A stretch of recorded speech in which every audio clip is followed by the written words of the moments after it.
que vous êtes un Papa Simon Kimbangu? Parce que hier, lors de la cérémonie, vous avez semblé le dire. Comment?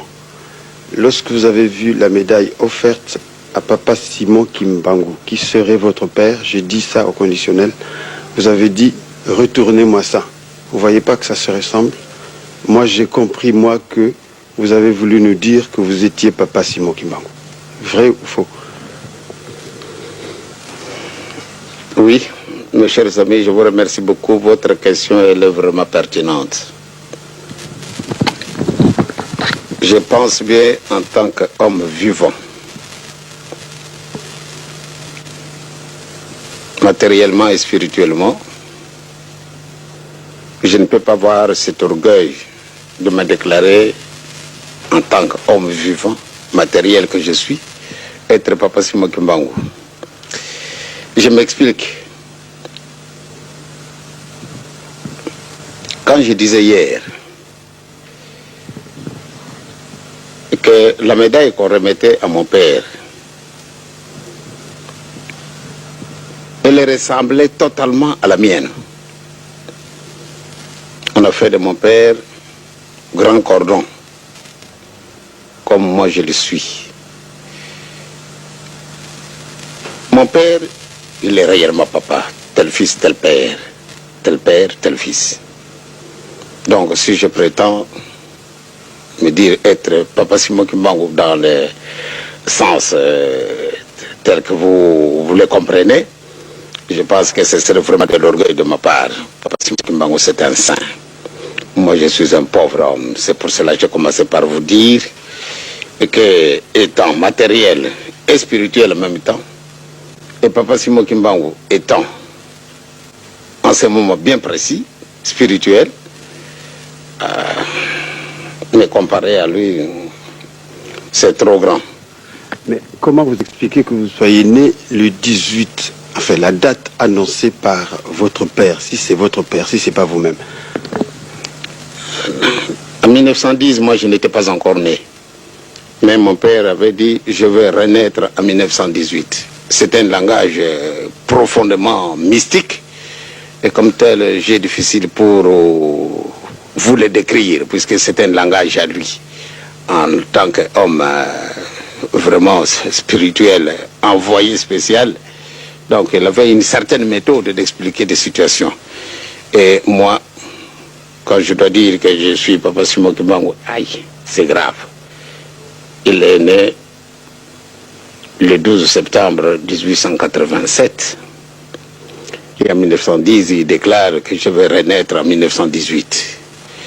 Il a eu des raisons à lui, en tant qu'homme spirituel. Quand je dis c'est un envoyé, réellement c'est un envoyé. Parce qu'il nous a fait découvrir beaucoup de choses. Ce n'est que par après que nous nous sommes aperçus que lui, il n'était pas un homme comme moi, je le suis, moi et vous. Pourquoi? En 1921, le 6 avril, quand il a commencé son travail, ce n'est qu'en ce moment-là que maman nous faisait beaucoup de révélations. Maman nous disait, eh bien, voyez-vous, maintenant je découvre pourquoi tout le temps, votre père était sévère en lui-même, à nous et à vous autres les enfants. Sa sévérité spirituelle démontrait réellement qu'il avait au moins une mission spéciale que nous ne comprenions pas. Donc à partir de ce moment où maman nous expliquait que ce n'était pas vraiment un homme comme nous, il était tout à fait différent, alors ce n'est qu'en ce moment-là nous nous sommes aperçus, et là, ce père-là semble être un peu sorti de quelque part, ou nous sommes peut-être sortis, puisqu'il est né de Tatakoye à la Mama Louézi. Mais il a eu une grande différence à cause de ces procédés spirituels qui le détenaient, qui dépassaient notre imagination. Donc c'est pour cela que je dis, si lui il a dit que je vais renaître en 1918 et moi je suis né en 1918, je ne sais pas ce qu'il voulait dire parce que nous n'avons pas approfondi nos connaissances en lui interrogeant. Et papa, pourquoi vous avez utilisé un tel langage? Il a eu des raisons pour lesquelles il l'a fait. Sinon moi j'ignore ces raisons. Vous ignorez ces raisons, je sais que vous nous cachez quelque chose. Vous êtes tellement humble que vous ne voulez pas nous le dire. Mais nous vous disons que vous vous êtes révélé être Papa Simon Kimbangu. Souffrez que nous vous le disions à travers les exemples, à travers les miracles. Nous vous posons une autre question. Quelle est la place de l'Esprit Saint au sein de l'Église kimbanguiste? Eh bien, je pense bien que ma question là, elle est toute simple. Le Saint-Esprit, ce n'est pas un oiseau, ou bien une lame de feu, tel que cela se manifeste. Mais le Saint-Esprit, c'est un homme, c'est une personne. Que ce soit une femme, que ce soit un homme, mais c'est une personne. Mais une personne, puisque la Bible est tellement obscure, je vous enverrai. Ce langage paraît un peu très obscur, je vous enverrai le Saint-Esprit.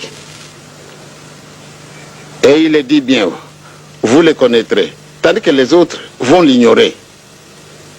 Donc les gens qui le connaissent, moi, je dis que le Saint-Esprit, c'est une personne, puisque je sais très bien que nous avons goûté ces bonheurs spirituels et nous continuons à les goûter à travers Dieu le Père, à travers Dieu le Fils et à travers de la personne citée, le Saint-Esprit. Nous continuons à goûter ce bonheur-là. Vous continuez à goûter le bonheur. Est-ce que le Saint-Esprit, Papa Simon Kimbangu, n'aurait pas pris la place du Saint-Esprit au sein de l'Église kimbanguiste? Moi, j'ai difficile pour vous le décrire. En tant que fils, je serais vraiment pris pour un orgueilleux. Je sais très bien que les manifestations du Saint-Esprit, de la Sainte Trinité, se manifestent toujours. Et dire que moi, je peux avoir cette prétention, Papa Simon Kimbangu et le Saint-Esprit, j'ai difficile pour le dire. Je m'excuse beaucoup. Peut-être je peux connaître quelque chose, mais peut-être à la longue, les gens vont découvrir le véritable secret et le véritable mystère qui s'y attache. Revenons maintenant à la cérémonie qui nous amène ici à Kinshasa, la réhabilitation de Papa Simon Kimbangu. Comment vous avez vécu ça et comment vous vivez ça maintenant? Qu'est-ce que ça apporte au sein de l'Église kimbanguiste? Eh bien, au sein de l'Église kimbanguiste, tout d'abord, pour nous, c'est une grande fierté. Papa Simon Kimbangu, qui a été pourchassé comme un véritable gibier par tout le monde, que ce soit des côtés blancs, jaunes, rouges, noirs même, nous l'avons pourchassé. Nous l'avons traité de tout. Nous lui avons prêté les intentions qu'il n'a jamais eues et qu'il n'en aura jamais. Mais on l'a traité de magicien, d'un grand sorcier, d'un rosicrucien, d'un franc-maçon. Eh bien, maintenant, certaines circonstances ont forcé le gouvernement colonial pour détruire ce qu'ils ont sémé à travers des années. Du 12 septembre 1921, date de son arrestation, jusqu'à la fin de sa vie, il a été traîné dans la boue, tout en lui prêtant tout ce que je viens de vous citer tout à l'heure, et inculqué même aux enfants. Jusqu'aujourd'hui, on continue à les traiter d'un imposteur. Pourquoi? Parce que nous avons été colonisés, et les séquelles de la colonisation, qu'on le veuille ou non, restent vivantes. À partir du moment où ces séquelles restent vivantes, il nous est matériellement difficile pour essayer de nous dégager. Les solutions qui peuvent y venir ne peuvent sortir d'ailleurs que de Dieu lui-même. Que chacun de nous se fasse un effort pour essayer de se découvrir et se connaître soi-même. Qui suis-je moi en tant qu'homme noir? Notre frère qui a été arrêté parce qu'il a prétendu être au service de Dieu. Il a été envoyé par le Saint-Esprit, par Jésus-Christ, pour qu'il vienne continuer son œuvre aussi longtemps que nous ne sommes pas parvenus à nous découvrir, mes chers amis, nous continuerons toujours à dépendre des autres. C'est pour cela que chacun de nous fasse un effort pour qu'il se connaisse. Qui suis-je, moi, homme noir? Ce qu'a fait mon frère noir, Simon Kimbangu. Voilà comment il a été traité. Et tous les serviteurs de Dieu qui se sont succédés depuis que notre pays est indépendant, pourquoi on ne les a pas arrêtés? Malgré beaucoup ont prétendu être les imitateurs de Simon Kimbangu. Mais on ne les a pas arrêtés. Mais jusqu'à présent, puisqu'ils s'occupent de l'œuvre des Noirs, ils ne peuvent connaître aucune considération.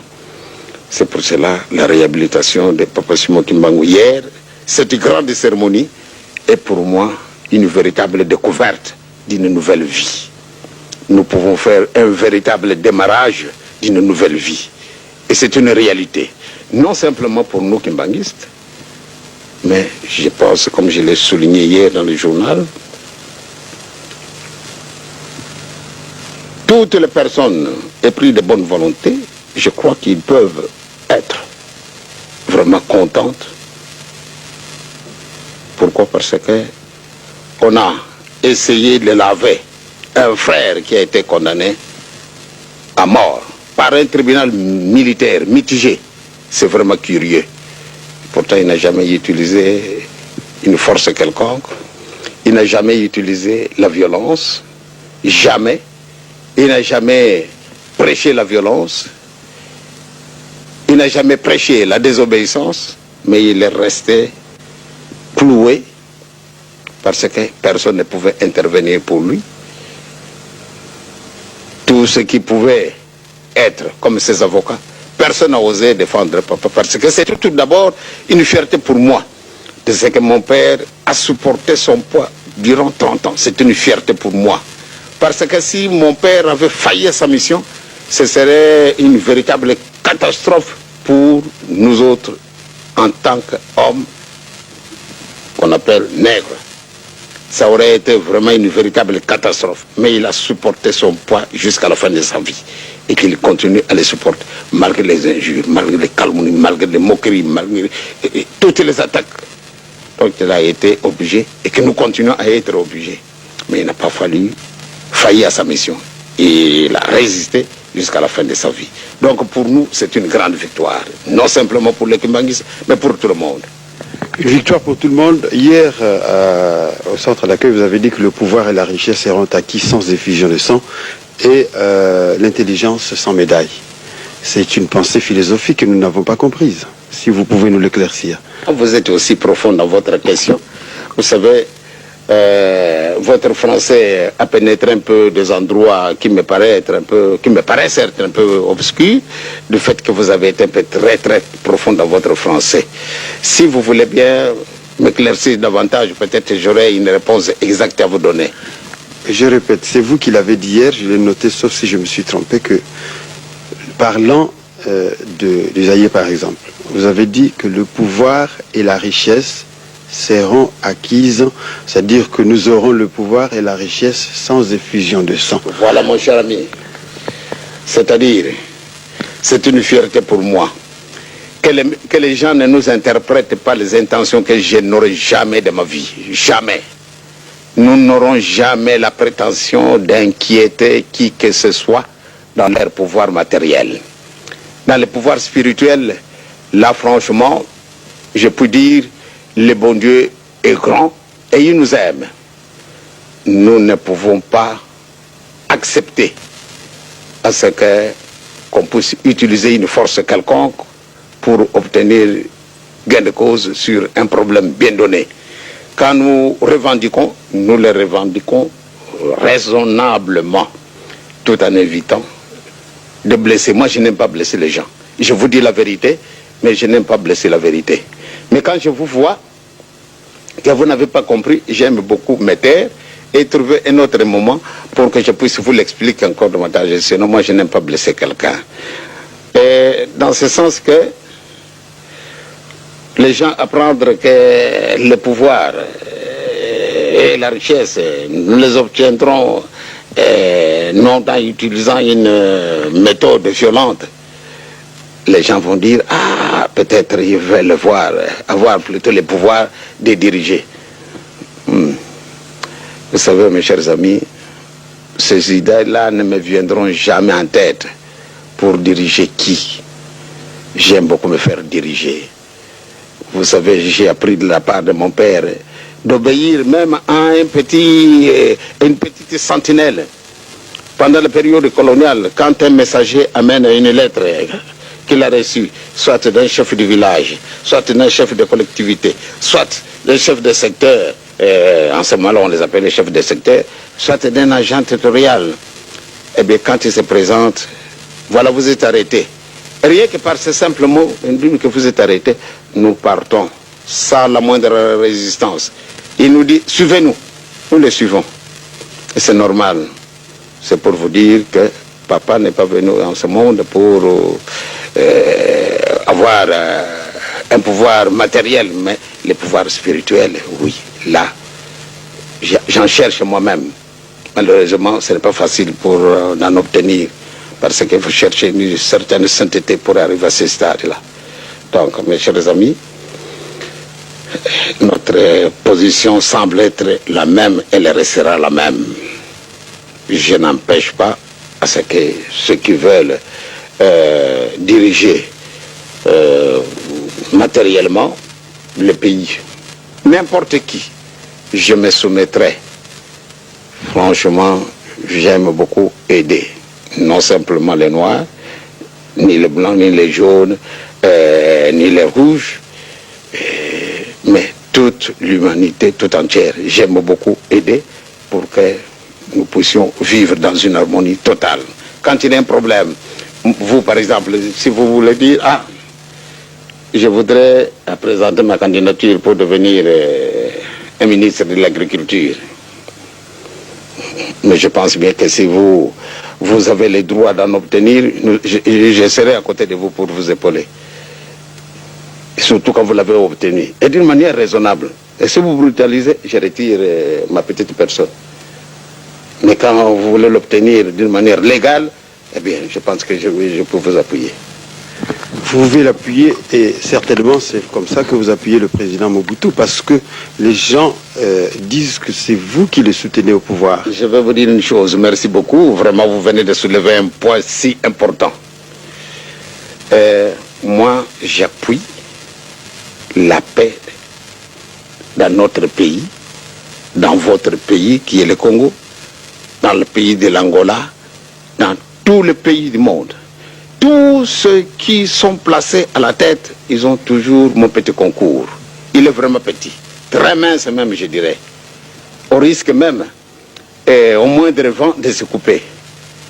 Mais je vous assure, je n'appuie en tant qu'individu personne.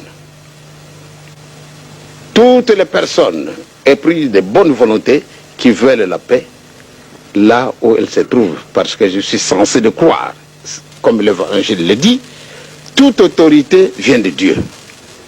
Mobutu, je pense que ce n'est pas Diangenda seul qui l'a voté. Je suis une goutte d'eau dans l'océan. Il a été voté par tous les Aïrois à 99%. Donc, en tant que Diangenda, appuyer une seule personne. Mais je pense bien qu'il n'aurait pas eu ce 99%. S'il a eu, c'est parce qu'il a été voté par la masse zaïroise.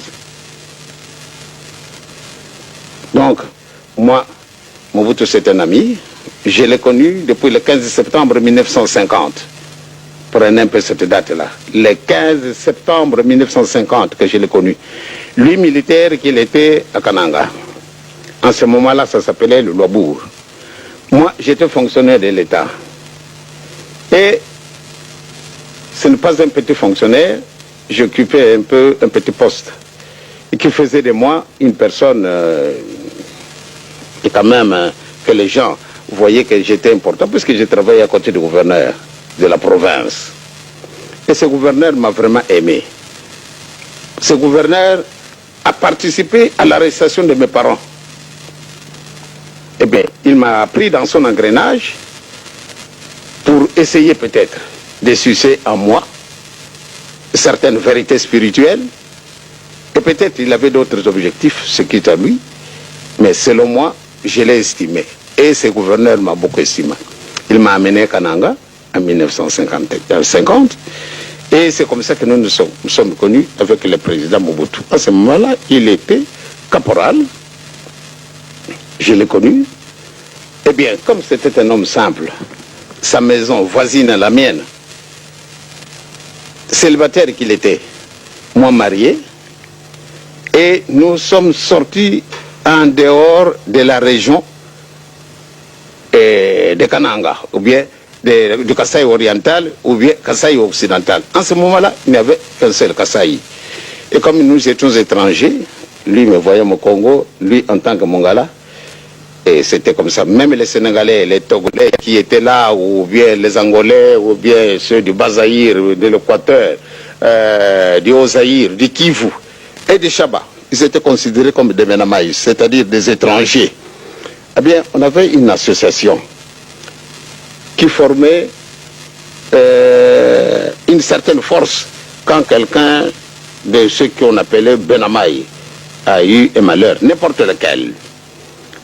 Eh bien, les Benamaï se réunissaient, c'est pour regrouper le nécessaire, soit un peu d'argent, ou bien aller apporter notre contribution en présentant des condoléances, ou bien à aider celui qui était prouvé. Eh bien, c'est moi, puisque j'étais mieux placé en tant que Benamaï, donc le président Mobutu, étant, je le considère vraiment très sérieux, puisqu'il ne bavardait pas beaucoup, et il n'allait pas chez les gens, sauf chez moi. Parce que j'étais réellement voisin à sa maison. Le soir, après que maman nous avait servi à manger, lui il était célibataire, je l'ai dit bien. Maman nous aurait servi à manger, après avoir mangé, lui il s'en allait dormir, et nous autres, parce que lui il n'avait pas l'habitude de sortir, malgré militaire qu'il était. Eh bien, depuis ce moment-là, jusqu'au moment où mon père est mort, toutes les cérémonies de deuil, c'est Mobutu qui s'en occupait. En tant que secrétaire de Benamaï. Moi, je ne voulais pas m'intéresser à tout ça.